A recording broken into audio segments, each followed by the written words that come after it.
Before we set our motivation, I just thought it might be useful for us to really feel the connection that we have coming together here as a community on this Sunday morning. Sometimes we take this for granted, that we have the support of the center, the members of the center that are here with each of you today. But we really have to rejoice in this. This is something that we've created through many, many years of hard work. We now have this center that we can enjoy. And we have each other to depend upon in terms of the support that we need to continue to practice the Dharma. This is a most wonderful thing when we talk about the three jewels, the Buddha, the Dharma, and the Sangha. While the Sangha in a much more technical way refers to those who have attained realizations on the path, in a much more general way, it refers to all of us here in the room. We do provide each other with the support by coming here together, allowing each of us to partake of the Dharma, to practice it in our lives, to have the friendship, the companionship that we need on the path that is so important. So I thought it would be useful just to start with a simple moment of rejoicing, of really feeling the connection to everyone in this room, which I'm feeling so much upon returning to the center today. Being very grateful and appreciative for everyone being here. And again, also being dedicated to continue to create the causes for this community to flourish, to be successful, to be supportive, and really make that strong intention behind why you're here as well, is to continue to provide that support to each other, to continue to grow this community so that we and others can partake of the Dharma.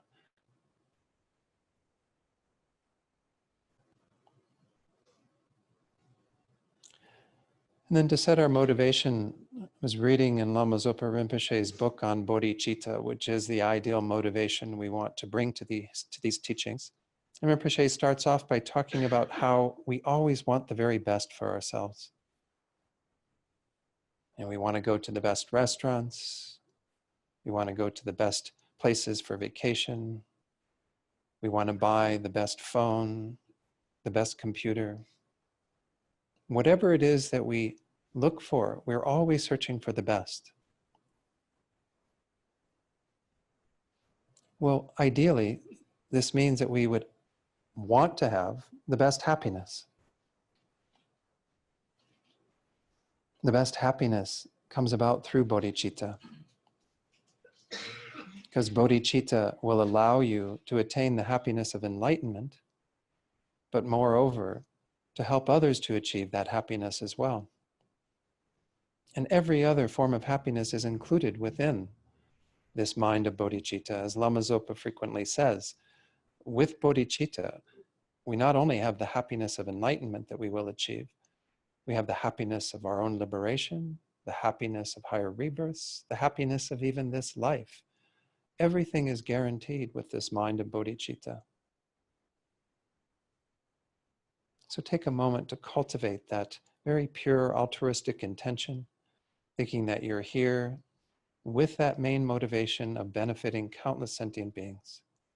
Every single sentient being, without exception, is the object of this mind, because we see that they are all just like us, all simply wanting to be happy, wanting to not suffer.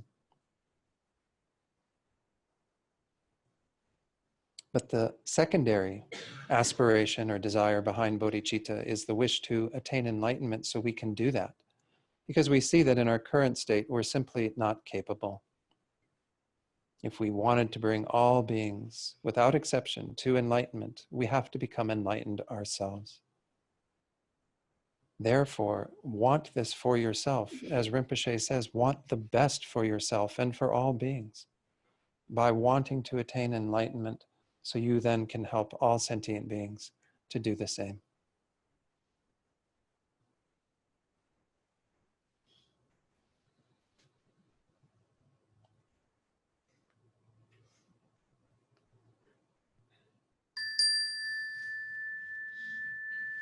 Okay. So We had some copies made of the text that we're going to be using. Does anyone need copies still? I don't know how many there are. There's an extra one here as well that can be passed back, because I've got a copy myself here.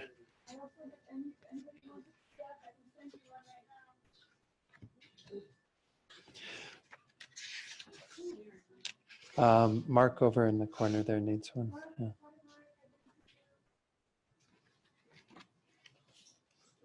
Has everyone got one now? And you're welcome to, I mean, as far as I'm concerned, you're welcome to keep these, but please bring them back so that every Sunday you will have them when we go through this. My plan is to finish this by the end of the year, by December when we take our holiday break. It's not a very long text, but I do want to spend some time going through it. Let me give you a little history of this text as far as I know. I don't know the whole history of this. This is a text that Lama Zopa Rinpoche composed. Those of you who've been at the Light of the Path retreats, he seemed to be introducing elements of this throughout the last 10 years ago, believe it or not, in 2009, with the very first one. Rowena was fortunate enough to go to that one as well. And he began talking even there about some of the practices that are included in this. And he has his, Rinpoche is really great. He has this little book that he carries around with him, and he's always going through it and finding particular verses to share with people and what have you. And so he decided, I guess, at some point that he needed to assemble all of this into a daily practice. I even introduced this, I think, almost 3 years ago when we did a retreat at Immaculate Heart of Mary as kind of the beginning practice for every day. And this is really, really what it is encouraged in terms of using this in that way. This is kind of like the first thing you should do upon waking up. So the history of this is that it's gone through a couple of different iterations until it's become what is more or less a final practice. With Rinpoche, nothing's ever final, as you know. You'll probably add various things to this. And you certainly are also welcome as you go through this practice to add things from your own, experience, things that kind of help you. I'll even mention a few places where I've added one or two things that I think are quite useful for my mind. Essentially, the practice, as you can see, is set up into a couple of different sections. The first part that's simply called, the method to transform a suffering life into happiness is this reflection that includes some wonderful verses. This is on page, let's see if I can find the page number, page 7. There's no page number on it, but it starts with what's called a Lam Rim prayer. And I'll go into this in more detail today. That continues for a number of pages. And then we get to page 10, and we have a couple of additional verses that help us to move our mind in the direction of bodhicitta and serving other sentient beings, which is really what Rinpoche emphasizes in this whole practice, essentially, is that we're really trying to cultivate more awareness of how we can use our lives in a very meaningful way. And there are some verses from Master Shantideva that follow from that, a few additional verses. And then we get to the additional practices, which should be right in the middle of the booklet where the staple fold is, page 15. And these are practices that Rinpoche advises that we do every day to bless our speech. And I'll talk a bit about that when we get to that section. And then some mantras that we've added that Rinpoche also feels are useful for us to do once we have blessed our speech, and some other mantras for specific occasions that are useful. So this is what I plan to go through and to kind of provide some commentary on that on the basis of Rinpoche's commentary. As I said, at each of these Light of the Path retreats, he's been going through this in more and more detail. And the first practice, I can't remember the exact date of it. It was probably established as something like this somewhere around 2014, I think. And yeah, one of the Light of the Path retreats, I think it was pretty much introduced in some of the format that it's in currently. But I remember even in 2015 when I was at Kopan leading the course there, Rinpoche was doing a teaching on it, and I was asking Venerable Joan, is it ready yet? I mean, are we at a point where we can actually settle on something that we can use? And she said, no, Rinpoche wants to make additional, corrections to it, additions, what have you. So this is something that's long in the process in terms of putting this together, because it initially started with Rinpoche doing what was called Motivation for Life, which were just a few separate verses that he was encouraging people to do. And then he realized he needed to add more to that. So many of you don't know Lama Zopa Rinpoche, but he was here visiting just a couple of years ago in 2017. And I'm going to try to share, where it's appropriate, some videos of Rinpoche teaching. So we'll have an opportunity for those of you who haven't met Rinpoche to hear him teach. There will be an opportunity to hear him next year as well at Light of the Path. The Light of the Path retreat is now a 4-week retreat It started off as 2 weeks, and the last one in 2017 was 4 weeks. This one will be 4 weeks from August 23rd through September 20th, and you can come for any part of that. You can come for 2 days, you can come for a week, you can come for 2 weeks, whatever works for your schedule. And it's really quite nice if you have an opportunity to do that. Maybe we'll even do like a little session one time that can talk mostly about the retreat and what it's about. Just a short little thing. We won't have to do anything, you know, major in terms of an entire session. But I think it would be great if we had really like amazing representation there. I think there were about 7, 9 of us, something like that at the first one. I can't remember. And since then it's been in the neighborhood of about 5 or 6 people, I think generally. But there are a number of people in the room who've been pretty much regulars at it. So they can also speak to their experience. So let me read a little bit of what Lama Zopa says about this practice, because I think it's important to share his words that come from his commentary on this text. He says, "My wish is that all of you do this most important practice for generating a Dharma motivation, and especially a bodhicitta motivation, when you open your eyes in the morning. As soon as you wake up, whether your sleep has been positive or negative, you should begin this practice. If you know it by heart, you can think it. If you don't know it by heart, you can read it." And I've been doing this as a regular practice every morning when I get up, like the first thing, trying to make it the first thing that comes into my mind. It's hard to have that be the first thing. But even while I'm still in bed, you know, before getting out of bed, to at least begin some of the practice. It's nice if you can do it in a more formal meditation session, but my experience is once I get up and get out of bed, things start getting away from me. And before I know it, all this stuff is, you know, piling on me. And so it's best to do it when you have the space, the time to do it. So then Rinpoche continues and he says, "This is how to begin your day, every day of your life, if you want to transform your mind into Dharma.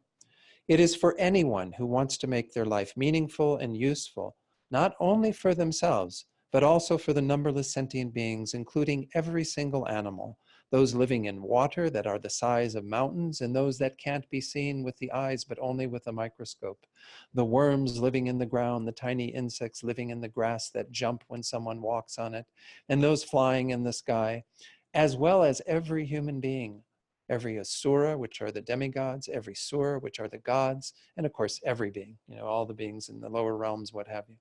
It motivates you to transform your life from now up to enlightenment, especially from now up to the death in this life, and especially for your life today, to become a cause for enlightenment for sentient beings. It's a most unbelievable plan," he calls it.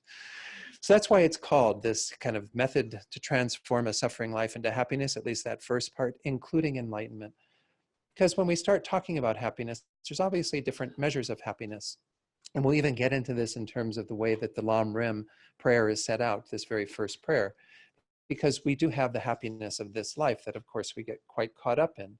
But we don't realize that, of course, this life is going to come to an end, and we have to be more focused on at least the happiness of our next life. And we'll get into this in terms of the Lam Rim prayer. And then beyond that, the happiness of liberation that comes when we're free once and for all from all the causes of suffering and can attain the state of nirvana. And then the happiness of enlightenment, which is what bodhicitta is aiming at. But as I said in the motivation, if we aim for the greatest goal, we aim for the best, aim for what will be ideal in terms of our own spiritual development, all the other happiness is guaranteed. All the other happiness will come by way of that, as well as the happiness of all sentient beings. So this is why we want to dedicate ourselves every day to the welfare of all sentient beings in the way that Rinpoche is advising. So he says, in short, the method to transform a suffering life into happiness, including enlightenment, contains the main motivation and goal for your whole life and for all your lives up to enlightenment. It is to be practiced forever, he says. So that's your kind of introduction to this text. You know, Lama Zopa always thinks very big, right? And he always has these grand plans. And this is his sort of plan for each of us, is that by engaging in this practice day in and day out, we move closer and closer to enlightenment. We move closer and closer to being able to be of benefit to beings in the way that Rinpoche is, in the way that His Holiness is, in the way that so many of these amazing beings are. So this is a brief introduction to the text and giving you some of Rinpoche's wishes for practicing this, for working with this. But obviously, it's not just a simple recitation. That's why when I'm going through this and even using some of Rinpoche's commentary, and I may make additional commentary in a few places, But it's important that we have the understanding of what these words are. Just like with the prayers that we said before class today, it's important that you know what these verses are about, what you're actually committing to by saying these sorts of things. Again, not that you're making any formal commitment, but you're making that internal commitment that this is the direction you want to move. So we'll be sure to examine each of these as we go through. So Rinpoche advises certainly, as I said, that you do this first thing in the morning. And as I mentioned, I sometimes do it while I'm still in bed, begin the practice at least, so that I have some of that kind of in my mind when I begin going about my day. But he says if you want to and have the time, you can begin with either the 9-round breathing meditation or a simple breathing meditation to calm your mind. So that is a way to begin, is to try to focus the mind a little. If you're feeling a bit scattered already getting up in the morning or what have you, and the mind might not be so clear, is to actually use a technique to focus the breath. The technique that's mentioned here that Rinpoche advises, the 9-round breathing meditation. I might give just a brief instruction on that, since it's a really powerful way to start. And maybe we'll actually begin next Sunday with the 9-round breathing meditation. The 9-round breathing meditation does kind of mirror some of the teachings in highest yoga tantra, but it's not a tantric practice per se, in that it's working with the idea of what are called the 3 central channels. The central channel, the right and left channel, the 3 main channels of energy that flow in the body. Many of you do yoga and you know the whole concept of like prana, of breath energy and what have you. In Tibetan Buddhism, we work with the breath, but with what we call wind energy. And we're going to be using the wind energy along with some various recitations to be able to kind of clear things. We're going to use the recitations later when we get to purifying the speech. But here we just do a simple breathing meditation, and breathing in to purify one channel, then breathing out to purify another, and so on. You do 3 sets of 3 to do this for each of the channels. So that's just a brief introduction. What we're going to do is kind of visualize, and you can even do this as I'm saying it, that you have these 3 channels. The central channel that begins right at this point between the eyebrows. I think this is called the ajna, isn't it? Yes. This ajna point that you kind of visualize, it's sort of like the handle of an umbrella that curls up to the crown of the head. And then it descends down right in front of the spine. And in this meditation, you want to visualize it going about 4 finger widths below the navel. And it's a hollow tube, kind of like a straw. It is blue in color, and it is a little bit larger in diameter than the other 2 that we're going to visualize. So you have this blue central channel that goes there. And again, while we're doing this, you want to think about them as being open. They say in the tantric teachings that they're actually closed. They're surrounded by the 2 side channels, and there are channel knots. But for this meditation, you visualize them as open straws or tubes. Kind of visualize them as light as opposed to something kind of coarse or hard material. Then you have the right and the left channels. The right is red and the left is white. And the right channel starts just inside the nostril, the left just inside the left nostril, and they go up parallel to the central channel, coming all the way down, and they kind of curl around to the bottom of the central channel. And they are open tubes as well, like I said, a little bit smaller in diameter than the central channel. And so you have the white, blue, and red channels that are there going from left to right. What we're going to do then again in terms of this meditation is that we visualize as we're breathing in, the first time we're going to breathe in through the right channel and then breathe out through the left. That'll be for a round of 3. Then we're going to breathe in through the left channel and breathe out through the right. Then the third time for 3 breaths, you breathe in through both channels, the side channels, and then out through the central channel. So these 2 kind of channels at the base there, where they are open, you can see them as connecting for the first 2 rounds of 3, because you're going to breathe in through the right and out through the left 3 times, breathe in through the left, out through the right 3 times. But then you're going to see them kind of curling up into the central channel for the last round of 3, so that your breath can come in through both right and left and then go through the central channel. Now, this is all being done with visualization. I mean, it's kind of, you know, as I said, normally they say we have these channel knots around what are called the chakras that are basically at these various places, particularly at the heart center, where they constrict the movement of energy into the central channel. But nonetheless, this is a way of kind of working with these energies in the body. So when you begin, you can do this after a while where you can actually breathe in through one nostril and kind of keep the other one closed mentally to some degree.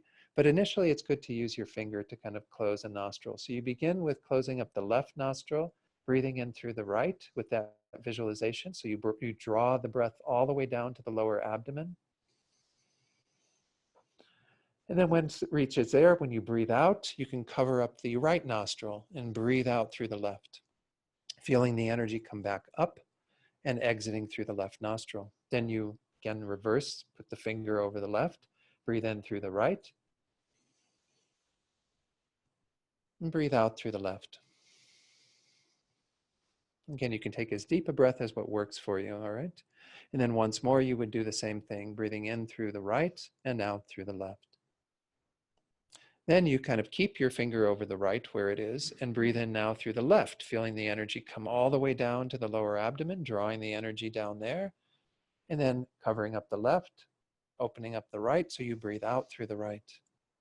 And you do that 2 more times, all right? You can go ahead and do that on your own if you want now.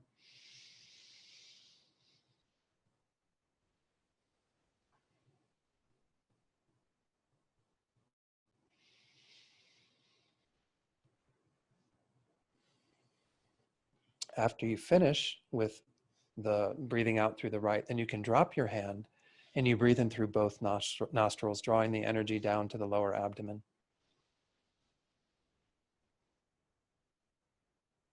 And then breathe out through the central channel, feeling the energy come up and it exits out through the point at the center of the eyebrows there, the ajna point. You can breathe in once more through both and out through the central channel.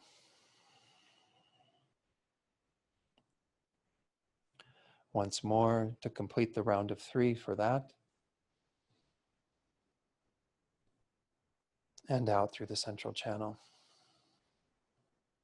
Okay, so we could do it again, but I think you get the idea behind it. What we're doing in the first round again is that we're breathing in through the right, so we're essentially clearing the left channel. And you can even visualize, if you want, kind of removing any obstacles that you might have in the mind. If you're, waking up, you might have a fairly clear mind, but maybe you're troubled by something that's going on in your life. Maybe there's some preoccupations you already have. Kind of feel all of that exiting when you breathe out on any of these exhalations. When you breathe in, you can also even visualize that you're bringing in all the positive qualities, everything of your gurus, all that wonderful energy that is kind of a brilliant light that we can bring in on the inhalation, and then breathe out again all these impurities, all these things that are obstacles in our minds. Rinpoche says again that you could think in particular of the 3 beings. You don't have to do this in the 3 different rounds, but I guess you could. There would be no problem stopping, or nothing stopping you from doing that. The 3 beings that we talk about are the essential qualities of a Buddha that we want to embody. And that's what these various tankas and things represent. All the images are representing the various qualities that we ourselves have the potential to develop fully in the state of Buddhahood.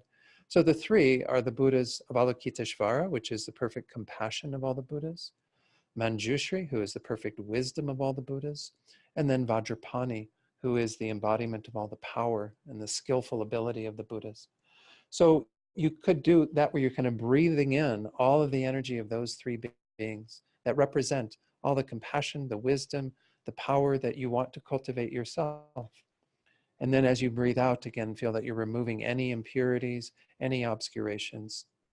So you can do that if you want to make the meditation even a little more complicated, but essentially at least to have this idea that you're breathing in something positive, breathing out, removing all the obscurations, all the negativities, anything that you feel is kind of clouding the mind or creating any difficulties for you.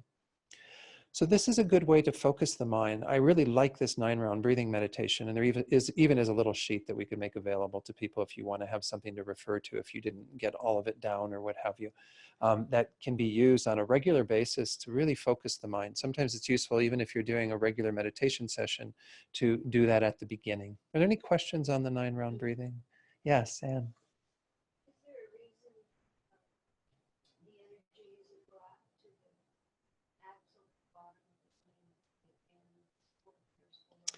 I don't know all the reasons behind the placement of all this, like why it doesn't go lower beyond the 4-finger what's below.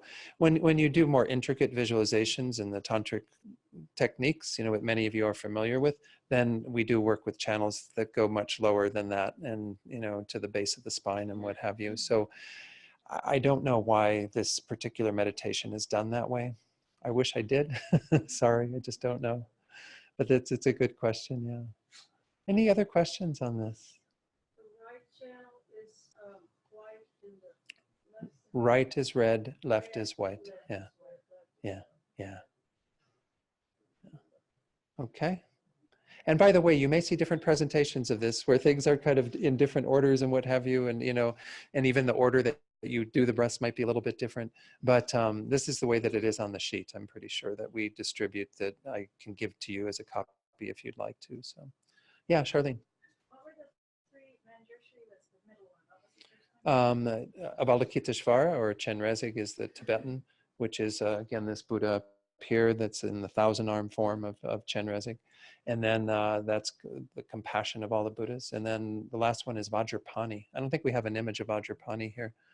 Sometimes we have, they even have a tanka where they have 3 of them together, because they do represent the essential qualities. And when we work with Lama Tsongkhapa, who is the teacher of this tradition, we'll be celebrating, commemorating his 600 years since he passed away on December 21st, I think is the date, yes. We'll be doing, it's Lama Tsongkhapa Day, big celebration for that. Anyway, we use this praise where we see him as being the embodiment of these 3 beings. These are representative of the enlightened qualities of all the Buddhas, but we want to ideally, again, manifest them for ourselves. So we want to invoke that type of presence. We can think about those beings, their energy, and bring that into ourselves. So he says there, as you slowly inhale, breathe in white light, thinking that you are breathing in all the qualities of Manjushri, Chenrezig, and Vajrapani. You receive perfect wisdom or understanding from Manjushri, infinite compassion from Chenrezig, and perfect power from Vajrapani. They fill your whole body, and your mind is transformed into these qualities. So this is how Rinpoche advises kind of starting in terms of that practice. Yeah, Mary.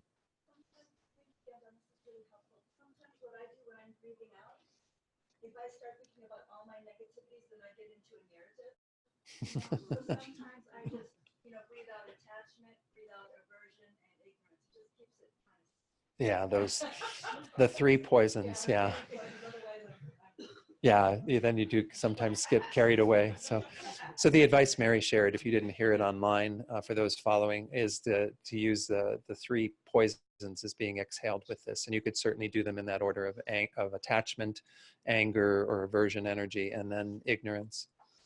Yeah, I mean, those are the root problems that we are having. Everything else comes from that, all our negative karma and everything, as we're going to see when we get into the Lamrim prayer.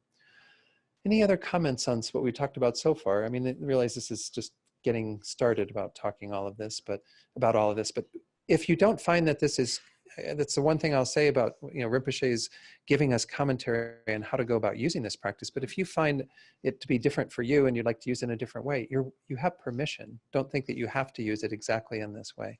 If there's another breathing technique that you use that is really useful for you, or maybe some of you do yoga and you find that doing yoga helps the mind focus more than doing a breathing meditation, that's fine. Do whatever you need to do. But this is how he says to sort of set up the space and for us to be able to bring this type of meditation into our minds. If we haven't focused the mind a little bit, if we do have a bit of a disturbed mind when we wake up, it's good to engage in some sort of practice along those lines. So let's go ahead and look at the practice in terms of the way Rinpoche introduces this method to transform a suffering life. This is again page 7 of the booklet that you have there.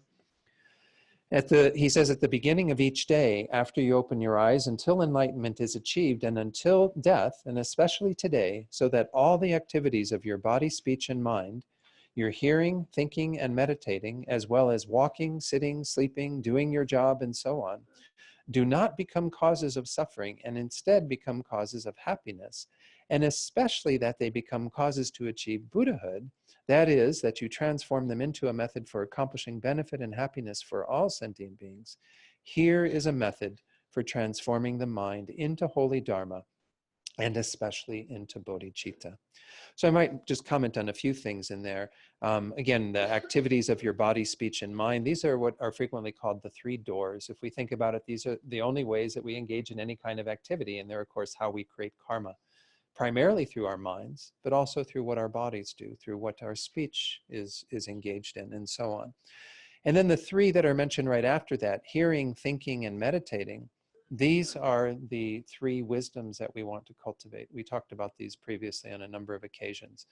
They're seen as three kind of levels of wisdom that do depend upon each other. The very first level is the level of wisdom that arises through listening or hearing. This is where Dharma starts to come into our minds. You have to be open to listening to it, hearing it. And then once it's introduced into your mind, you have the second wisdom that arises, which is what arises through thinking about it, reflecting on it, contemplating the Dharma. So this is an important step in the process. And for most of us, what we engage in that we call our analytical meditation is that contemplation of Dharma, because that's the time, especially when we want to be focused on examining the topics of the stages of the path to enlightenment, making sure we have good understanding of them, trying to sort them out for ourselves, to have that conviction in the Dharma that we need to generate. The third, that's called the wisdom arising from meditating, is when we have a deeper level of meditative practice. And I'll talk about that a little bit later, but essentially you won't have the wisdom arising from meditation until you have a pretty stable basis in terms of your meditative concentration. We talked about this a little bit, the one class I did in August when I was that Wednesday class when we talked about gaining realizations of the stages of the path, the Lam Rim. So what he's saying here is, anything that you engage in, all your activities of the three doors, all of your hearing, thinking, and meditating, as well as all of our mundane activities, whether we're walking, sitting, sleeping, doing our job, eating, whatever the case might be, we want to make sure that they become causes of happiness. Of course, now what do we mean by happiness here? This is where we're going to be moving into this once we start looking at the Lam Rim, to really understand that what most of us have known as happiness isn't really the deeper happiness that we're aiming for, because we haven't yet experienced that.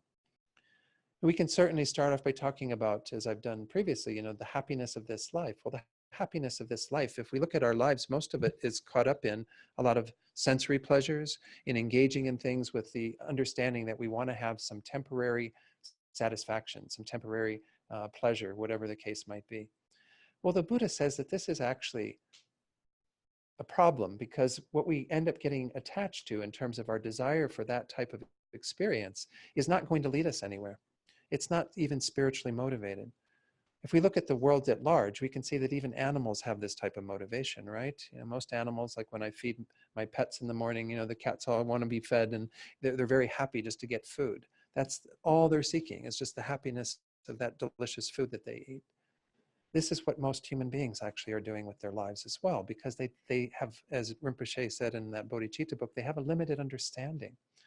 We have to come to understand that what we mean by happiness is something that is so much greater than that. So much greater than just the transitory sensory pleasures that we have in this existence. It's not to say that you should refrain from all of those, but have an understanding about them that realizes that they're not the be-all and end-all of your existence, that you're not here simply to have this wonderful life enjoying all the riches of samsara, as it sometimes is described, but rather to recognize that we've got greater potential to achieve greater happiness with this life. So when Rinpoche is introducing this topic, he's not talking about using this life in this way, in this much more mundane way of just simply having temporary pleasures. He certainly can be at least talking about the minimal level for practicing Dharma is where we have a focus on our next life. And I might want to talk about this a little bit when we get into the verses that pertain to that. But in Buddhism, we have an understanding, of course, that we have a continuity of rebirths, that this life isn't the only life, that this life is one of innumerable lifetimes that have preceded it, and one that will give rise to lifetimes that will follow from it. And so we have to have at least a focus of what do we do with this life to assure that when this life ends, we get a continuity of good rebirths, that we can continue to practice in this way. This is at least the minimum. When Lama Atisha introduces this idea of the three levels, what Rinpoche likes to call the three capable beings. You have the least capable being, the middling capable being, and the greatest capable being. By that he's meaning, what capacity do you actually have for your practice? Well, you could talk about what we just mentioned about the happiness of this life being in a sort of category that precedes all of those, which is where most beings are. They only have the capacity. Their capability is only to be generating a wish to have happiness in this life. This is all that they become focused on, is wanting to make sure that they have everything that pleases them in this existence. Well, this least capable being is at least where we have the desire to use this life to achieve a good rebirth. This is going to be the first verses that we look at after we look at the verses in pertaining to our spiritual teachers and kind of dedicating ourselves to following their wishes, their aspirations for us. The second level, which Rinpoche again calls that for the middle capable being, is where we recognize that there is a happiness that is even greater than what we might experience in a good rebirth. We already kind of know what it's like to have a good rebirth because we have one right now in this human life. And we know that there are still many difficulties in this life, still many sufferings that we have to experience in this life. So wouldn't it be wonderful to be free of all of that, to attain the state of nirvana or peace that we can all attain? We all have that potential. And this is that second level of motivation where we recognize there is a happiness that is greater than the happiness of good rebirths. That is also, of course, greater than the happiness of this life, that we should be ideally much more invested in that than we are in these others. And then when we come to realize the person of the great capacity, the great capable being, they're aiming for the greatest happiness, the happiness of complete enlightenment, which is a state that is motivated. You attain that by this motivation of bodhicitta, of wanting to benefit all sentient beings, so that your happiness is imbued with the idea of your happiness coming from being dedicated to the welfare of others. So the third level of happiness that we're aiming for is the greatest happiness, the happiness of enlightenment, the happiness of complete Buddhahood. So this is what we're ideally wanting our day to be about in terms of when Rinpoche says transforming a suffering life into happiness. He's meaning transforming whatever it is you experience in this life, because as we'll see, we could call all of it dukkha or suffering as it sometimes is translated, because it all at some level is unsatisfactory. But we want to transform everything we meet, all these activities that Rinpoche is talking about, into ultimate happiness, the ultimate happiness of enlightenment in particular. That's the best possible use of this life. That's the best transformation of everything we experience in this life, is to use it with bodhicitta motivation, to use it in that way. So he says here, that is, in parentheses, you transform them into a method for accomplishing benefit and happiness for all sentient beings. That's why we are dedicated to achieving enlightenment, but it's only seen as the means for us to accomplish the welfare of all beings. So this mind of bodhicitta, which is going to play a role throughout all of this, as Rinpoche says at the very end of that, we want to not just transform the mind into holy Dharma, at least be practicing Dharma with our minds, but especially be practicing bodhicitta. So bodhicitta, most of you know this word, and I don't need to elaborate so much, but bodhicitta consists of those two words of bodhi, which is the same root word as Buddha in the Sanskrit. It essentially means to be fully awakened, to be enlightened, to kind of awaken from the sleep of unenlightened existence that we are in. The second word, citta, is essentially referring to mind. So we have the mind of awakening or the mind of enlightenment. It's got different names. You'll hear it referred to in different ways in different translations. But this mind of bodhicitta has these two aspirations. It is intent upon achieving enlightenment, but as I said just a few minutes ago, only because that's the way to achieve the main aspiration, which is to benefit all sentient beings. Lama Zopa Rinpoche always emphasizes that we should always be thinking of that one first. We often in our verses, right, even in the refuge verse when we recited it, we said, may I become a Buddha to be able to benefit all sentient beings. We always hold that thought, I want to become a Buddha so I can benefit all sentient beings. But benefiting all sentient beings is the essence of bodhicitta. The secondary thought is, I want to become enlightened to do that. Some of you have heard me use this example before, but I like it because it gives a very clear picture of why we have to have the primary motivation be benefiting others, and the secondary motivation being about becoming enlightened oneself. And it's the example of, say you have a young girl who's had many people with cancer in her family. She's had relatives that have died, people who she's had to experience the loss of them in her life, maybe even a parent who's died. Well, as a very young girl, she might be really moved then to alleviate the suffering of people with cancer because she's been touched by this disease in her own life.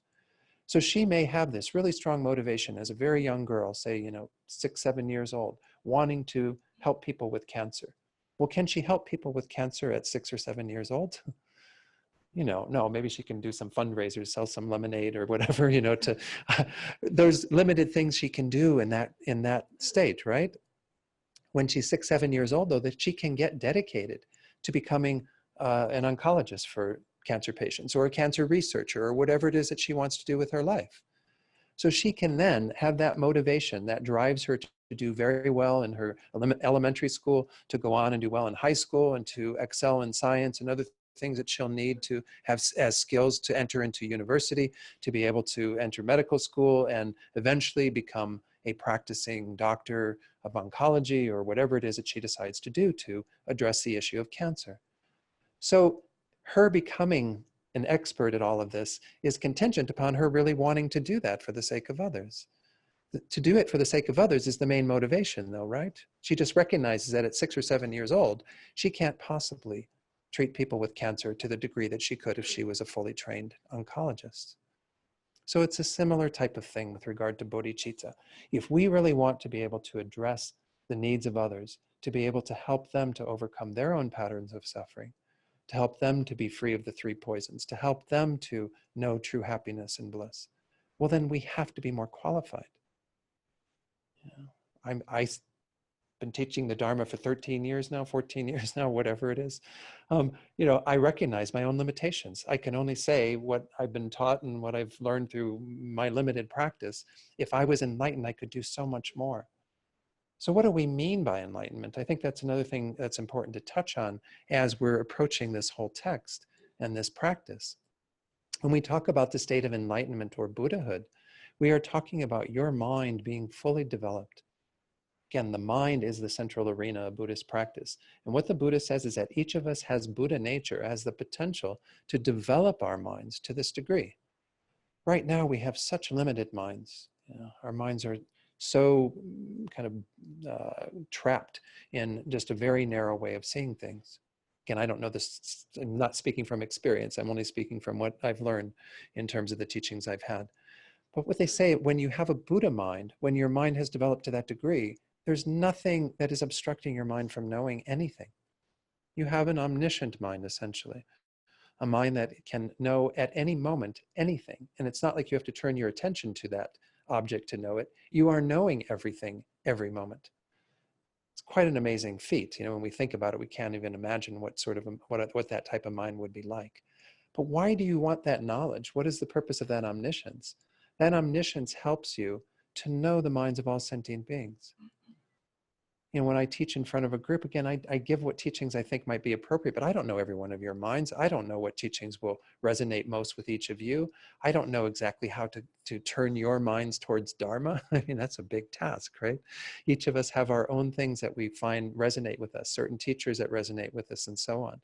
If I had complete knowledge of all of your minds, and knew your whole karmic history and what led you up to this moment in time, and informed all of your decision making and all of your life and everything that's going on, well, how amazing. What a step up that would be from my limited knowledge of things at this juncture, right? Moreover, and that's again kind of the wisdom component. That's the Manjushri component that we were talking about earlier, that you're breathing in that type of wisdom because you want to develop that degree of wisdom, an understanding of everything that exists, so that you have no impediments to being able to know the minds of all beings. The second thing, of course, that a Buddha is imbued with is the perfect compassion. A Buddha isn't just sitting there in this state of omniscience, knowing all beings and then not doing anything with that. A Buddha is motivated to use that omniscience to benefit others, because a Buddha has the compassion that embraces all sentient beings. It sees all of their situations clearly and knows that every one of them doesn't have to suffer. We are needlessly suffering. If we only could realize the truth of things, if we could only turn our minds around, we would be free of all of our suffering, and moreover, we would become enlightened. So the Buddha has this compassion that is motivated, seeing our own situation, from knowing the situation that the Buddha himself was in prior to attaining enlightenment, that can identify that we too can change, we too can move in that direction. So it has this amazing compassion, this compassion that never stops, this compassion that is always there. We can be the worst people in the world, and that compassion doesn't wane in any way for us. The Buddha's compassion is equal in regard to all sentient beings. When we talk about, that's Chenrezig, that's Avalokiteshvara, that's that other energy that we want to bring in that is symbolic of our own ability to develop that degree of compassion. The third is the power. That is this Vajrapani energy. Well, what does a Buddha have the power to do? I mean, I've heard some people in teaching say that the Buddha is omnipotent. That sounds a little wild, but it's conditioned to some degree, because we can say that there are things that a Buddha cannot accomplish because we are karmically obscured to having that be accomplished for us. Certainly there is no Buddha that exists that could remove all of your suffering and all of your obscurations. What's the proof? They would have done it by now, right? You know, if this was the case, because they've got the first two, they've got perfect wisdom and perfect compassion. If they had the perfect power or ability to remove our suffering like that, they would have done it. Would have been over. Okay, so there are limitations in terms of what a Buddha can do. So omnipotence with a big qualification there, you know, because Buddhas can't do what we have to do ourselves in essence. But a Buddha can do an awful lot given that limitation. A Buddha can manifest in a variety of ways to help each and every one of us. A Buddha can give us the Dharma exactly in accord with what our minds are where our minds are at. A Buddha can cut through so many different obstacles for us, provided that we have the karma from our side to experience that. And this is, again, why we are trying to create this sort of karma to be in alignment with the Buddha's intentions, with those holy beings who are dedicated to helping us, is because the degree to which we align ourselves with them is the degree to which we can be helped by them. So when we start talking about the power of a Buddha, well, it does get to be pretty varied, because you will have certain practitioners. Lama Tsongkhapa, who I mentioned earlier, the founder of this tradition, the Gelugpa tradition of Tibetan Buddhism, it said that he was actually able to receive teachings directly from Manjushri. That there was this appearance of his teachers in the form of this divine being that imparted this wisdom to Tsongkhapa that helped him in his spiritual development. Well, that's pretty wild, right? I'm not having visions of Manjushri every day in my practice. Anyone in the room having that? You know, it's not happening for me, you know. So this is indicating that Tsongkhapa's karma was at a level where he had access to things that we don't have access to at this juncture. We have access to certain things that we're going to get into when we talk about the gurus and how the gurus manifest and what have you, and that energy in our lives. But we are limited to some degree in terms of what we can experience. But the Buddhas can appear in any form that is suitable to the karma of the being that they are serving, that they are helping. You know, so we may have been touched by Buddhas a zillion times in our lifetimes. Buddhas coming into our lives and helping us at various junctures where we had the karma to be able to help by Buddhas in those ways. And we don't know all those things because the Buddhas can appear in any way that will be useful for us. So this gets to be a little woo-woo, as you know, one of the students up in Taos always says whenever I start veering into that kind of topic, and I'm sorry to introduce woo-woo on my first day back, but I think it's important that we have an understanding of what we're signing up for to some degree. When we say this you know, prayer and get into all of this, we're aiming for this goal of complete enlightenment or Buddhahood. And it entails all three of those. It entails you perfecting your own wisdom by perfecting. I mean, don't get in samsaric perfection. We're not talking about samsaric perfection, which is something we get obsessed with in our culture, right? We're talking about perfecting your own mind to that degree where you have that complete wisdom. Your wisdom is not lacking any knowledge at all. You have complete knowledge of everything. Where you have that perfect compassion that is in tune with every single being, never wanes for any particular being, no matter what they are doing. And you have the power, the ability to help them. One way of understanding that power, perhaps, is the analogy that I've given frequently that comes from, I think it's Maitreya's text. I think it's in the, maybe in Abhisamayalankara. He talks about the Buddha as being like the sun. We have the sun shining here today on this beautiful day. The sun is shining without any discrimination, right? It's not saying, oh, I'm going to shine on Santa Fe today, but I'm going to forget the rest of the country, right? It doesn't do that. The sun is always shining. Whether Santa Fe experiences the sun or not depends upon the conditions in Santa Fe. Depends upon whether the clouds are covering it and what have you. And individual beings, it depends upon whether we're out in the glory of the sun or whether we're inside a room or in a cave or wherever it is. It's all conditioned on the basis of the individual beings as to what they experience from the sun. But the sun doesn't discriminate. The sun sends out those rays of light perpetually. Well, perpetually till it burns out. But anyway, a Buddha doesn't burn out. A Buddha is doing that all the time. A Buddha is sending out their enlightened energy everywhere, wherever there are beings. How we experience it, what we are capable of experiencing, is dependent upon our own situation. Again, we use this phrase, our own karma, meaning the degree to which we, through the force of our prior actions, have set ourselves up as receptive to all of that, as being able to be in line with all of that.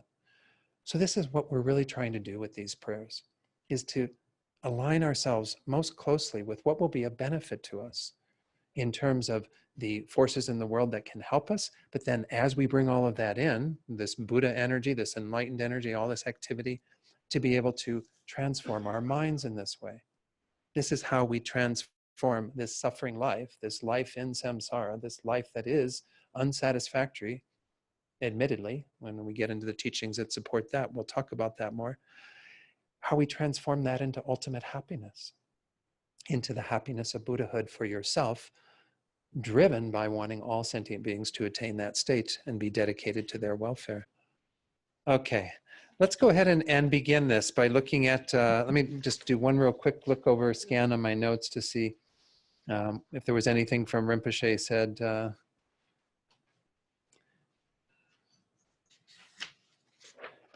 So again, just one more point in terms of this idea that I was just emphasizing, and that the happiness that we're really ideally aiming for is the ultimate happiness of enlightenment. It's not to say that we don't also want all the other happiness that follows. It's not to say that we don't want other happiness in this life or happiness in terms of future lives and so on. It's just that those are not something that we can rely upon. You know, the happiness of this life is fleeting and transitory. It's not something that ultimately satisfies. But if we practice the Dharma well, and if we dedicate our lives to achieving the ultimate happiness, and as I mentioned, Rinpoche says everything else is taken care of. You will have a happy life in this life because you will know that you're using your life meaningfully, purposefully.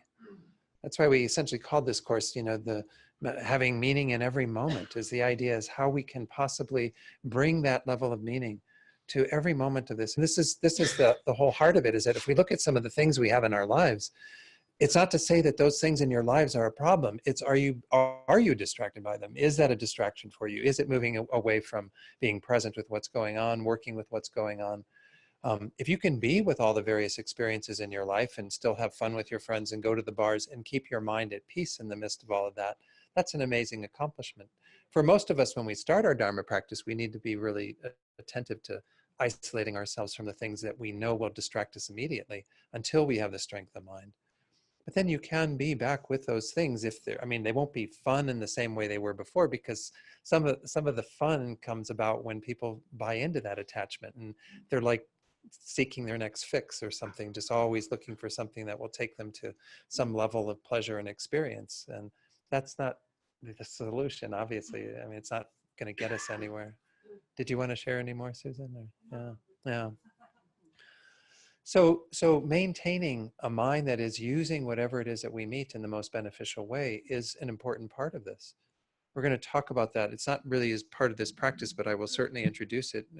Introduce it every chance I get. Rinpoche's advice on how to transform your life in terms of the various experiences you have that are normally quite mundane into very powerful avenues for connecting with others, for developing bodhicitta and so on. But this is the real task, is how do we live our lives in this world and be in touch with the Dharma, live it from a place of Dharma. I mean, I think that's the real crux of all of this. If we were able to live a good portion of every day with a mind of Dharma, we'd be way further along the path than what we are. I mean, I'll admit to that myself, you know. Every one of us has to move in that direction gradually, not expecting that we're going to be able to turn on a switch and suddenly we're perfect Dharma practitioners, but we have to move in this direction. Rinpoche's text is one to help us to do that, to introduce these thoughts right from the beginning of our day, so that we then begin to bring them into every part of our day. You know, have that understanding based on what we're working on, how we're looking at things, how we're developing our Dharma awareness and knowledge every moment. So this is what we're trying to do with this text, is to create that level of meaning in every moment that isn't going to get caught up in all the various distractions, all the shiny objects, as you put it, Susan, that we can really get totally immersed in and end up wasting this life. Anything else in regard to that? Anyone wants to share? All right. Let's go ahead and read this together. I like to, when we go through verses like this, read it together. And you're certainly, as I said, welcome to take this home and begin to read the entire thing on your own. There may be some places where you might feel like the instructions might require a little bit more information. That's okay. You can certainly still incorporate those. And you can even do just part of this if you want. If you simply wanted to start with the that method to transform, which is only up through what page? 14, and then you could save the additional practices for later. That would be useful. So let's read the very first verse that's from this text. It's called A Direct Meditation on the Graduated Path, the Lam Rim, containing all the important meanings, which, by the way, is something we often call a glance meditation prayer. I mentioned this when we got together in August as well, that same teaching where we were talking about how to gain realizations on the path. A glance meditation is an opportunity to look at the entire path over the set of a few verses, as opposed to trying to bring the entire thing to mind through how it's generally taught, which are much more, voluminous teachings. So we're kind of getting the essence of the teachings by this wonderful prayer that's been put together by Dorje Chang Losang Jimpa. So let's recite the first verse together. Essence encompassing all the Buddhas, originator of all the holy Dharma of scripture and realization, principle of all the Aryas intending virtue, in the glorious holy gurus, I take refuge. So we do have some footnotes that come in here occasionally. This one has a footnote on it. If you go to the back where the footnotes are, he just mentions that in that particular line where we talk about those intending virtue, which is gendun. We use this word gendun in the Tibetan. Usually it's translated as Sangha or Supreme Assembly. However, Rinpoche here translates it literally as intending virtue. So what we're getting in this first verse is this idea of the three jewels. The three jewels are being introduced in terms of very first line, the Buddhas. This is the Buddha jewel, which are all the enlightened beings, the Buddha himself who lived some 2,600 years ago, but all enlightened beings who we want to have as kind of a guiding influence in our lives. And then the second line is referring to the second jewel, the jewel of the Dharma. The Dharma is what we are generally studying in terms of the scriptural Dharma that we want to be more familiar with. But the whole purpose of studying the scriptures and studying what the Buddha taught is to gain the Dharma of realizations. So we often talk about the scripture and realizations. That's mentioned here, the Dharma of scripture and realization in that line. These are the two aspects of Dharma that we can certainly see that we need to have the original sources that we are drawing from to gain that knowledge. But the whole purpose of it is to gain realizations of it, not to have a collection of Dharma that we can recite and memorize and know all these various things about. We want to gain the realizations from all of this. That's why I spent that evening talking about gaining realizations, how we actually do that, because it's an important part of our path, to not just let the Dharma be sort of floating on the surface, but to bring it deeply down into our hearts. Then the third jewel is the one that we just mentioned in that footnote, what's often called the Sangha. The Sangha are, in a technical way, again, we're referring, I mentioned this even in the motivation today, it's referring to those beings who've gained these deeper realizations of the Dharma, especially the realization of the wisdom of emptiness. Those are what we call Arya beings. Arya is used in this, the principle of all the Aryas. Aryas are those beings who are superior in their realization. They've actually had that insight.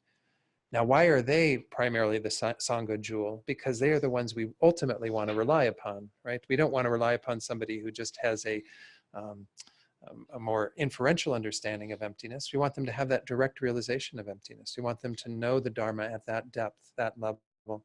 So these three jewels of Buddha, Dharma, and Sangha that we want to rely upon in our Buddhist path, this is the topic of refuge, which is going to come up again when we get to the lower scope, the person of the least capability. This is what we are always looking to rely upon to find safe direction in. Well, who is the embodiment of these three jewels in our lives? As it says there, the essence that encompasses all the Buddhas, that is kind of indicative of the qualities of all the Buddhas that we are looking for. The originator of all the holy Dharma of scripture and realization. Where does all the holy Dharma come from? Where does it originate? Third, what is the principle, the main person of all of those Aryas that are intent upon virtue, who are in the Sangha? Well, it comes down to, in Tibetan Buddhist literature, we often talk about the guru, the Lama is a Tibetan term for the Sanskrit word guru, as being the embodiment of all of that. So that's why it ends in the various last lines saying, in the glorious holy gurus, I take refuge.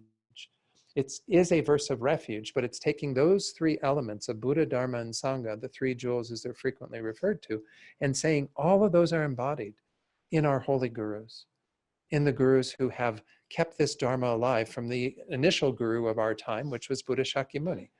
Guru Shakyamuni began the dissemination of the Dharma through turning the wheel of Dharma, allowing us to have access to these teachings. But we have an unbroken lineage of gurus who have continued to share this Dharma all the way to our present gurus. Now, guru doesn't simply mean teacher. Teacher, we can have many different teachers on our path, people who are instructors for us in the Dharma, who provide us with some understanding of the Dharma. A guru is someone who we do have a special relationship with. And that relationship is determined from your side. It's not determined from the side of the teacher, the guru. The guru doesn't say, I'm your guru, Nancy, and then, we have to immediately follow them. This isn't how it works. We identify who we want to have as our gurus on the basis of our own assessment of their qualities. So this is the role that in Tibetan Buddhism we feel that there is a central importance placed on the gurus, because the gurus are the conduit, the way in which we access all three of those jewels. We access the Buddha energy, that is the enlightened mind of the Buddhas and their activities and so on. We have the Dharma jewel, which is the essence of everything that the Buddha taught. And we have the Sangha jewel, those beings with great realizations, who hopefully our gurus are.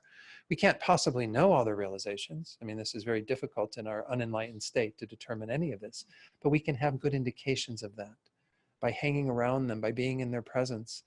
We shouldn't be taking gurus, easily. We shouldn't grab onto, the first thing that comes along. Yeah. But then once we do decide on a guru, then we have to hold on to that guru and make sure we follow the advice of that guru. And it can be more than one person, by the way.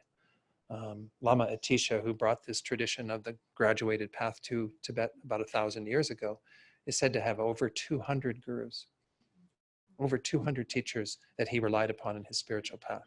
So don't think that you're looking for one person necessarily. You're looking for a collection of beings who can help you mold your mind into the mind of a Buddha. And that's why we have to be very careful about who we choose in that role, is to make sure that we have some confidence that they have these various qualities.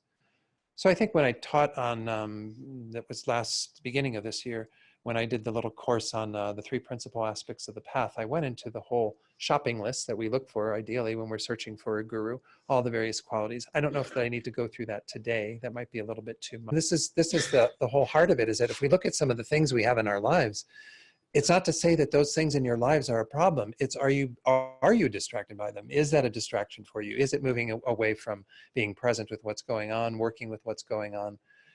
If you can be with all the various experiences in your life and still have fun with your friends and go to the bars and keep your mind at peace in the midst of all of that, that's an amazing accomplishment. For most of us, when we start our Dharma practice, we need to be really attentive to isolating ourselves from the things that we know will distract us immediately until we have the strength of mind.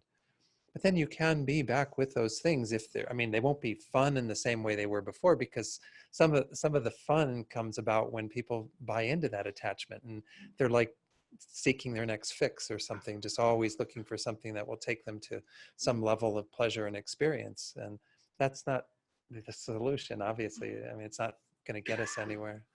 Did you want to share any more, Susan? Or, yeah.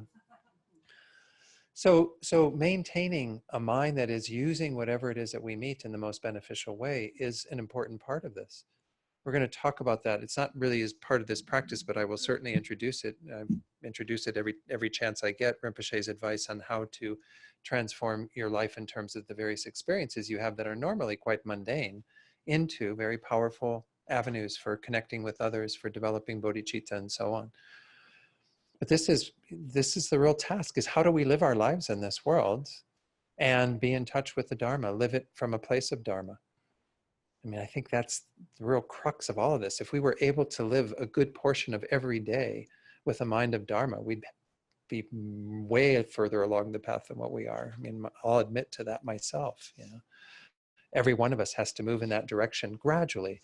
not expecting that we're going to be able to turn on a switch and suddenly we're perfect Dharma practitioners, but we have to move in this direction. Rinpoche's text is one to help us to do that, to introduce these thoughts right from the beginning of our day, so that we then begin to bring them into every part of our day.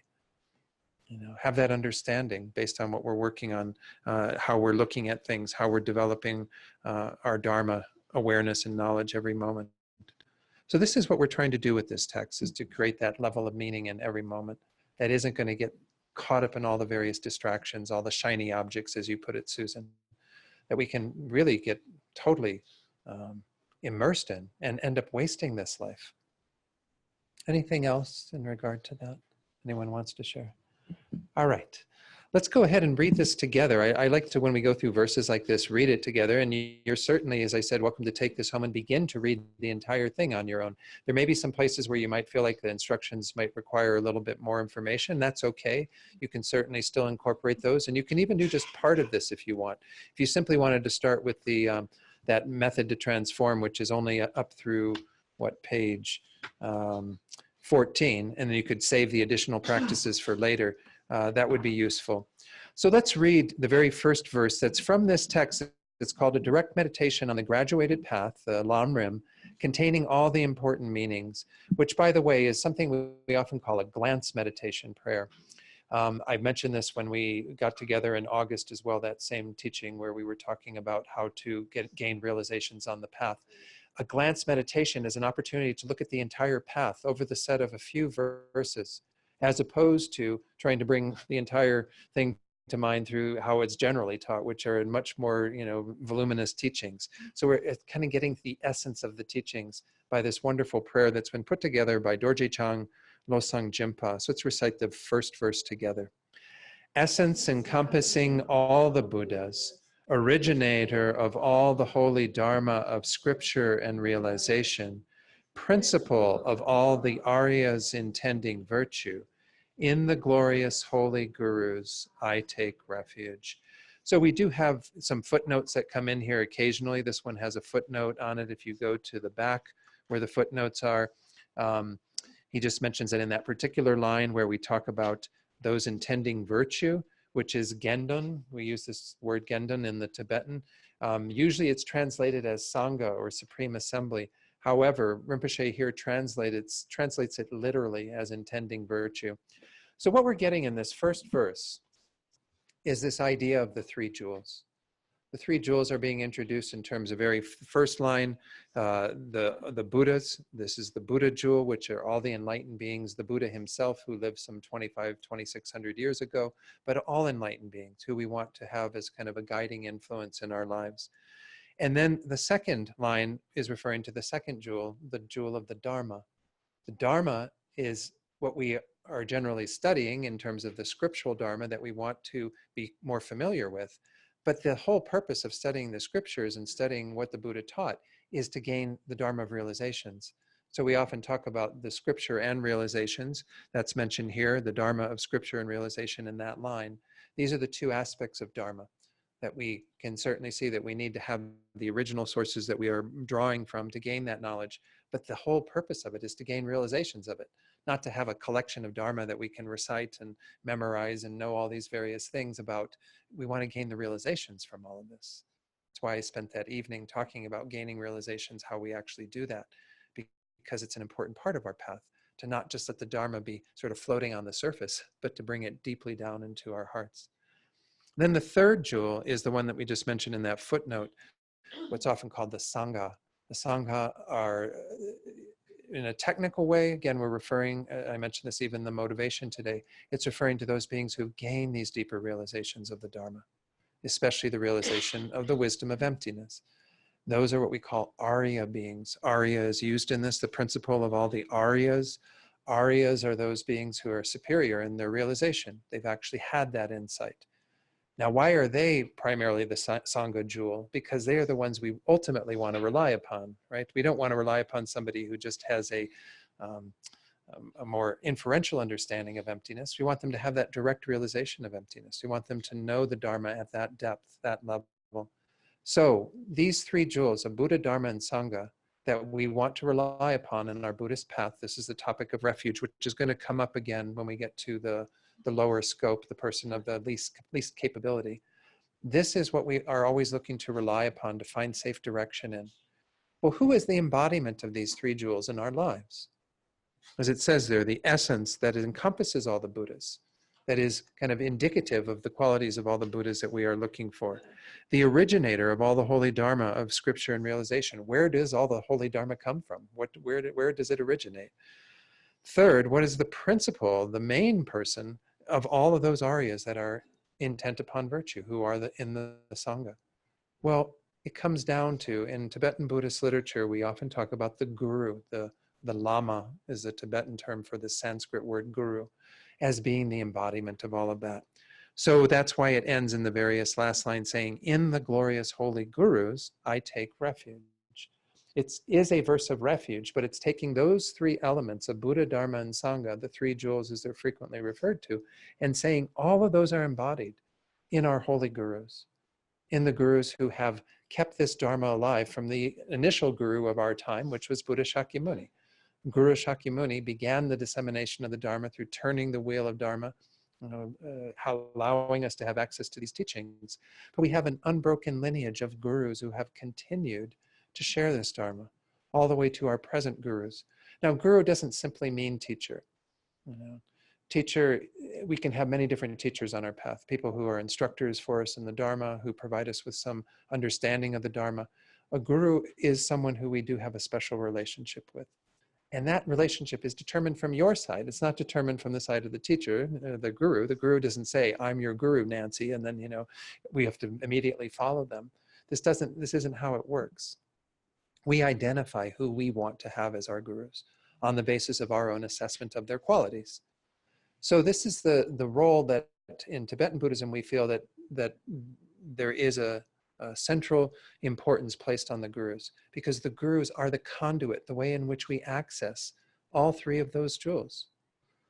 We access the Buddha energy, that is the enlightened mind of the Buddhas and their activities and so on. We have the Dharma jewel, which is the essence of everything that the Buddha taught. And we have the Sangha jewel, those beings with great realizations, who hopefully our gurus are. We can't possibly know all their realizations. I mean, this is very difficult in our unenlightened state to determine any of this, but we can have good indications of that by hanging around them, by being in their presence. We shouldn't be taking gurus, easily. We shouldn't grab onto, the first thing that comes along. Yeah. But then once we do decide on a guru, then we have to hold on to that guru and make sure we follow the advice of that guru. And it can be more than one person, by the way. Lama Atisha, who brought this tradition of the graduated path to Tibet about 1,000 years ago, is said to have over 200 gurus, over 200 teachers that he relied upon in his spiritual path. So don't think that you're looking for one person necessarily. You're looking for a collection of beings who can help you mold your mind into the mind of a Buddha. And that's why we have to be very careful about who we choose in that role, is to make sure that we have some confidence that they have these various qualities. So I think when I taught on, that was beginning of this year, when I did the little course on the three principal aspects of the path, I went into the whole shopping list that we look for ideally when we're searching for a guru, all the various qualities. I don't know if I need to go through that today. That might be a little bit too much, but Susan, yeah. Yeah, I just have a question. So suppose you're in a workshop or a class with a teacher, and you leave the class is over, and you notice that your mind has changed. That suddenly, mind is more open, more skillful, things that would normally irritate you. I mean, what is that?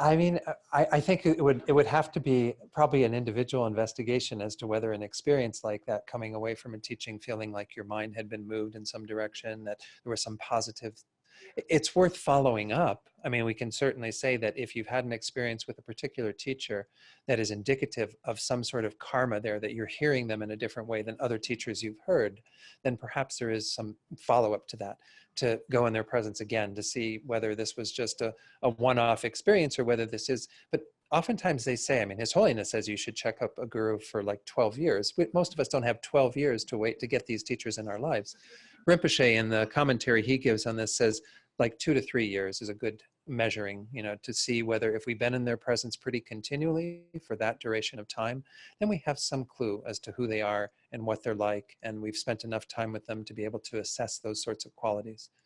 But if we're having an experience from our side, if we feel like we're being moved by the teachings from that particular person, then I think it is something we should be attentive to and follow that up and see whether that's something that is really much more substantial or whether this is just a passing experience. You can say that you've got two things going on here though with any of these experiences. One is your own practice of the Dharma. That's the main cause and condition, the cause for you to have realizations is your own understanding. You might have been reading a lot of Dharma that has been supporting getting to this place, and the teacher is merely a condition that is causing you to have that shift. But a teacher is a major condition that we do have to rely upon frequently, because we need that type of inspiration. We need to be around beings who are modeling how to practice the Dharma in that way. So it's not to say that we're only about gaining those sorts of experiences from the Lama. We also have a lot of other things that we can gain in conjunction with our own development of Dharma knowledge. So there are always, in any of these things, it's never one factor. As we know, it's a variety of what we call causes and conditions, all these various things coming together that can create very synergistic moments. I don't think I'm betraying any trust by saying this, because I heard it in a much more public venue. Was Venerable Amy, who was just here, wonderful practitioner. She told me the story of how she met Choden Rinpoche, who was one of her main gurus. She walked into the room at Vajrapani and met him, and she said she knew right there, this was my guru. I don't know that most of us have that kind of experience, but it's really wonderful when the disciple is ready, because of all the work they've done, to be that open to a teacher, that they can feel immediately that there's some connection. And that's who she took ordination with. She was just regular Amy Miller, became Venerable Amy Miller after doing that. So we can see that there are different experiences, and we just have to be a little more critical of them, make sure we don't just take them as, oh, I've had this great experience with that person, now they're my guru. This is a decision that we should take very seriously, but it can be indicative of some special relationship, absolutely. We do have that experience where even with our taking refuge in the teachings and so on, we do have the experience of suffering in our lives, perhaps even sometimes more suffering, but maybe different sufferings, as you mentioned. I think that can once more not be the measure of whether our refuge is genuine or not. Does it mean that if we place our refuge in something that immediately all of our sufferings are gone? I don't think so. I think what we're talking about is a process by which we find, this is why I much prefer the term that Alex Burson uses. Many of you have heard of Alex. He's a great scholar, great practitioner, has been around a long time in the Gelugpa tradition of Tibetan Buddhism. He uses the translation, find safe direction. I find safe direction in the Buddha, Dharma, and Sangha. It's not refuge in the sense of protecting you from suffering in that very moment. I mean, it can protect from mental suffering, absolutely. We can find that over time, our minds become much calmer, more malleable, because we continue to be in the Dharma. But I like the concept of finding safe direction, because it's more about, I'm going to continue on this path because I know it's safe direction, because I know it leads me to where I want to go, regardless of what I meet on the path. Because what I meet on the path isn't always going to be warm and fuzzy and nice and fun and enjoyable. I mean, our practice of Dharma should be fun to some degree, but nonetheless, it doesn't mean that we're always going to have it being cushy and all of that. So I don't know. I like that way of looking at it, to make sure that we don't get too caught up in this idea that when I turn to the Dharma for refuge, well then, how does it protect me from suffering? Well, you can't have an instant removal of all that suffering by virtue of it. It's something you have to practice again and again and again and again and again and again. I've said this before. One woman who came here some years ago, she said, there's that phrase, practice makes perfect, but in her estimation, practice makes practice. There isn't like a perfect stage you reach where it's all done. There is eventually, but that's way down the line. For us now, we just have to keep practicing, keep assuring that we're moving in that direction.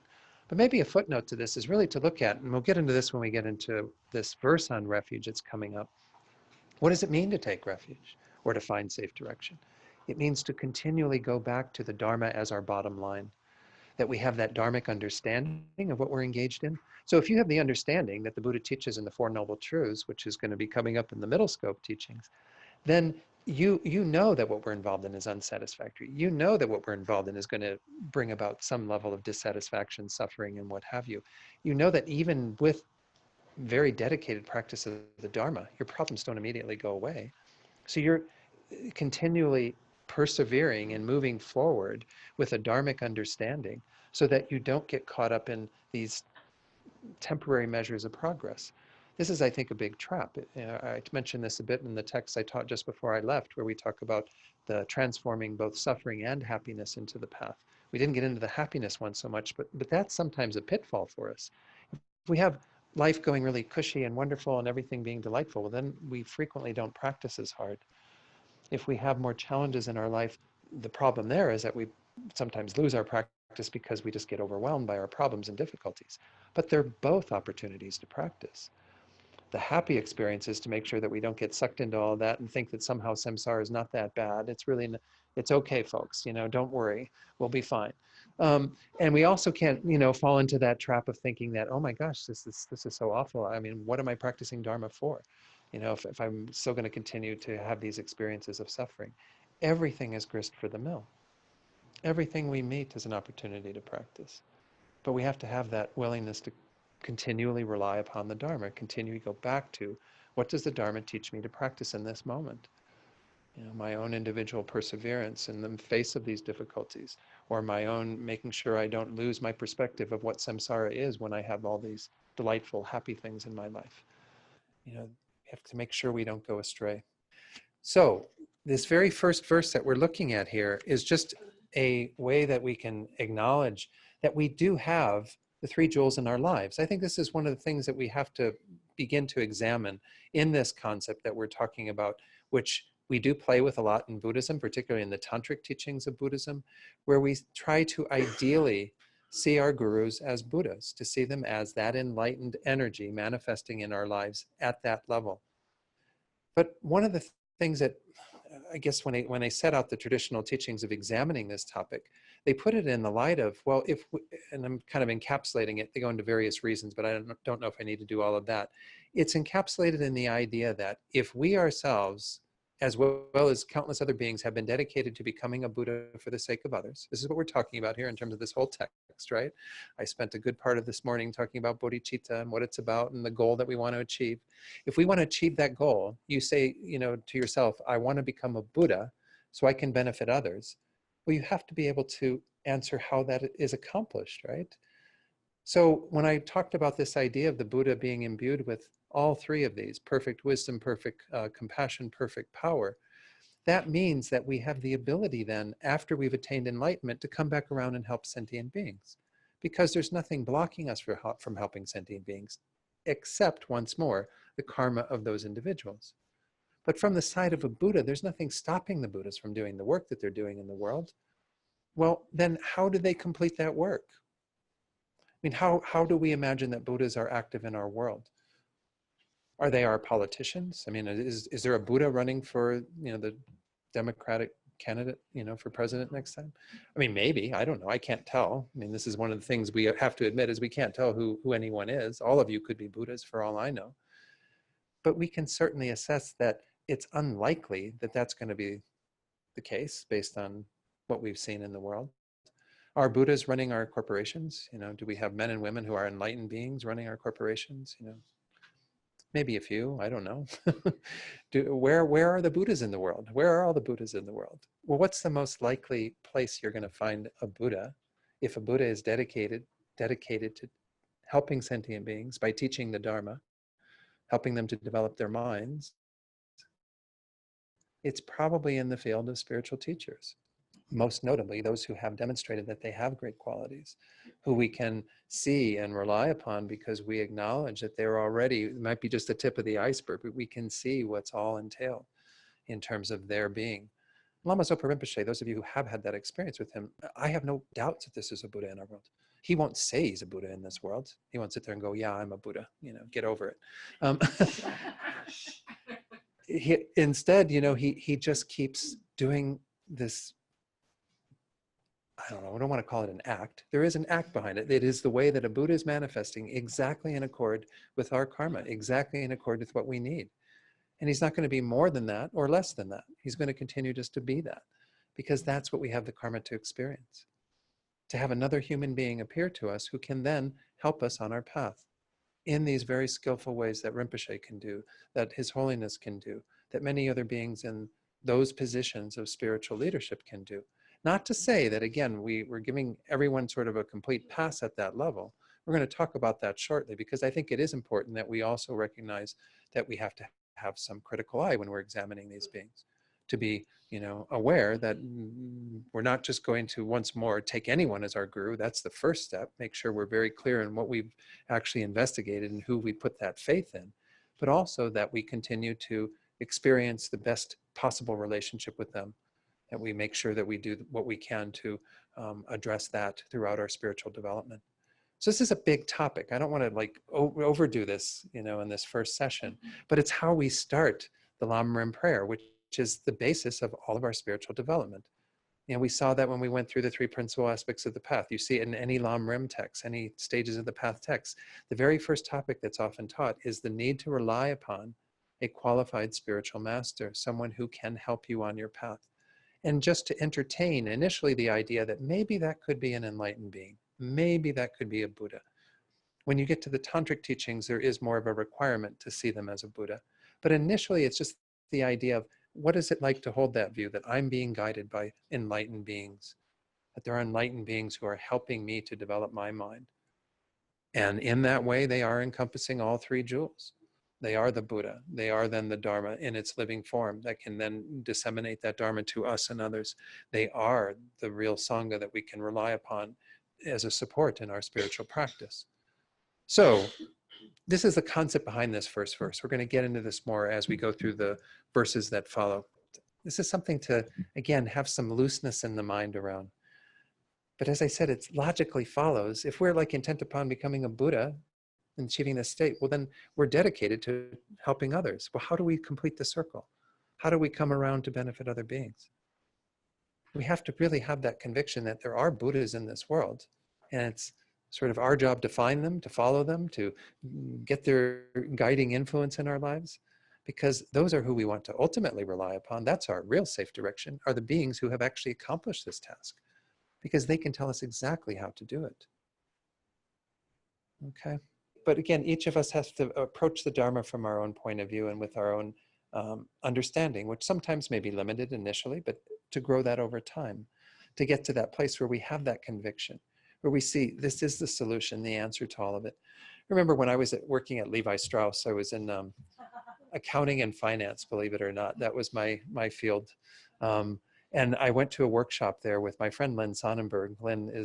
She and I were both kind of Dharma buddies with finding the Dharma at the same time. She had gotten laid off from Levi's and was on this exploration trying to find things. And anyway, she and I went to a workshop while we were both employed at Levi's that was with this man, and he had this term that he used for about how we can structure our lives, but he was using it all in a very mundane way around work and goals at work and all of this.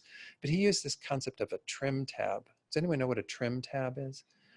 If you've done boating, I know it's Bob shaking his head. It's on the back of a boat, and if I'm correct, it's a tab, a device that helps you to kind of go in the direction that you want to go, correct?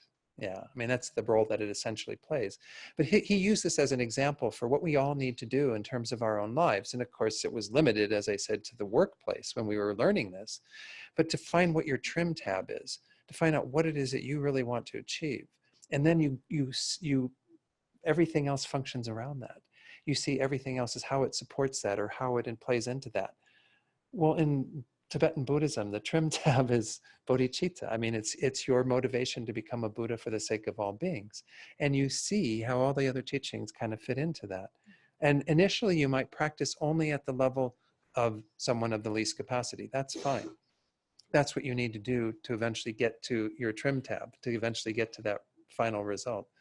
I don't know if that helps or not, that analogy. But the idea is if you don't have some kind of direction you're giving to the whole thing, which is what this is encouraging us to do, is to set our sights on the biggest goal. As I said in the motivation, the best happiness. I mean, We all want the best for ourselves and we want the best for others. Well, why aren't we aiming for the best? Why isn't that kind of our motivation every moment of the day? Is how do I get there? How do I get to enlightenment? And of course, that may look very different depending on where we're at in our own individual practice. But to hold that view, as good as it sounds, as wonderful as it sounds, it is true. It is something we all can achieve. Essentially, in a nutshell, we can say that we could divide all of the Buddha's teachings in terms of this Mahayana path, this path that leads to Buddhahood, into Sutra and Tantra. Sutra is kind of referring to the basket of teachings that the Buddha gave in a much more general context to practitioners in this, the term is used, exoteric way, meaning it was nothing hidden. He was revealing the teachings freely to whoever was there. And then there were esoteric teachings, which the Buddha only gave to those high-level bodhisattvas who were really intent upon becoming enlightened even more quickly. The tantric teachings do work with the same principles as the sutra teachings, but they go a step further in terms of working with subtle energy in the body and various practices, yogas that one uses to achieve enlightenment even more quickly. As we see in that verse, which we'll get to eventually, I'm not sure when, that we look upon sentient beings, as it says there on page 9, about the middle of the page, it says we look upon them with extraordinary, unbearable compassion. The tantric teachings were given because there are those bodhisattvas who can't bear the thought that sentient beings continue to suffer because they themselves are not enlightened yet. So if I think, all of you are suffering even more because I'm being delayed in my own enlightenment, well, then I want a quick path. I want to get enlightened even more quickly. Tantra is said to be the quick path. It's a practice that we can engage in with proper qualifications, with a proper master who initiates us into Tantra and so on, and we can then develop our minds even more quickly to become a Buddha for the sake of others. So it's just another set of teachings within the Mahayana that rests upon sutra, but is an extension of it to take us to enlightenment even more quickly. Maybe before we do these verses, we can think about individuals that we might be holding in our hearts, or even places in the world where there's great suffering and strife right now, because we want to connect with those things that already bring us some juice, some desire to be a benefit to others. So think about those beings that are experiencing obstacles, who have illness in their life perhaps, those that have died, or might even know beings who are dying right now. Whoever it is that you're thinking about, kind of bring them to mind with the wish that they be free from their suffering through what we've done here today, with the wish that they find all the causes of happiness. And then we're simply going to extend that same wish, that same aspiration to all sentient beings by reciting this prayer together. May all beings everywhere, plagued by sufferings of body and mind, obtain an ocean of happiness and joy by virtue of my merits. May no living creature suffer, commit evil, or ever fall ill. May no one be afraid or belittled, with a mind weighed down by depression. May the blind see forms and the deaf hear sounds. May those whose bodies are worn with toil be restored on finding repose. May the naked find clothing, the hungry find food. May the thirsty find water and delicious drinks. May the poor find wealth, those weak with sorrow find joy. May the forlorn find hope, constant happiness and prosperity. May there be timely rains and bountiful harvests. May all medicines be effective and wholesome prayers bear fruit. May all who are sick and ill quickly be freed from their ailments. Whatever diseases there are in the world, may they never occur again. May the frightened cease to be afraid, and those bound be freed. May the powerless find power, and may people think of benefiting each other. For as long as space remains, for as long as sentient beings remain, until then may I too remain to dispel the miseries of the world. Then turn the prayer book back one page then to 244 and 245. On 245, you should have a copy of the new prayer that we're doing for His Holiness. So as we've talked about briefly today, these guides in our lives, His Holiness, Lama Zopa Rinpoche, others that we're bringing to mind, we can see them as being this emanation of enlightened energy in our world, or simply as beings who are dedicated to helping us, maybe ordinary beings like ourselves, but nonetheless having that pure intention. We have to create the causes to want these beings in our lives, to want them to continue to be here. So that's why we're reciting these prayers, so that they can continue to have good health and long lives, and that they may also have all their wishes fulfilled. So let's start with the prayer for His Holiness's wishes. The wish-granting, wish-fulfilling jewel, source of every single benefit and happiness in this world, to the incomparably kind Tenzin Gyatso, I beseech, may all your holy wishes be spontaneously fulfilled. Page 244 for Lama Zopa. You who uphold the subduer's moral way, who serve as the bountiful bearer of all, sustaining, preserving, and spreading Manjunath's victorious doctrine, who masterfully accomplish magnificent prayers honoring the three jewels, Savior of myself and others, your disciples, please, please live long. Okay, thank you all so much. Appreciate you all being here.